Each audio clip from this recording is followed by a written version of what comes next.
কুয়েতের শ্রমবাজারে শ্রমিক চাহিদা দিন দিন বেড়েই চলেছে।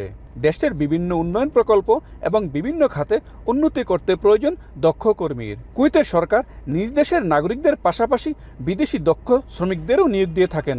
স্বাস্থ্যসেবা খাতে চিকিৎসক, নার্স এবং নির্মাণ খাতে দক্ষ কারিগর, মিস্ত্রি ও প্রকৌশলীদের যেমন চাহিদা রয়েছে, তেমনি বিভিন্ন সেবা খাতে প্রশাসনিক দক্ষতা সম্পন্ন কর্মীরও রয়েছে ব্যাপক চাহিদা।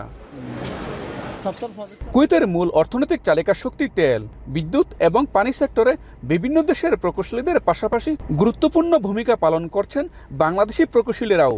তবে এক সময় কুয়েতে অনেক বাংলাদেশি প্রকৌশলী থাকলেও বর্তমানে আছেন হাতে গোনা কয়েকজন। ভিসা জটিলতার কারণে সমস্যার সম্মুখীন হচ্ছে বলে জানান অনেকে।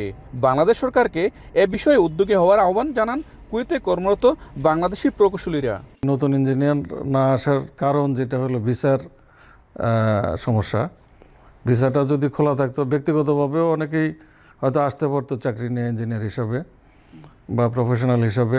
সরকারিভাবে এখানে ইঞ্জিনিয়ার বা প্রফেশনাল আনার উদ্যোগ নেয়, সেটা আরও ভালো হয়। কুয়েতে জনশক্তি নিয়োগে বাংলাদেশ সহ কয়েকটি দেশকে নিতে হয় বিশেষ অনুমতি বা লামানা।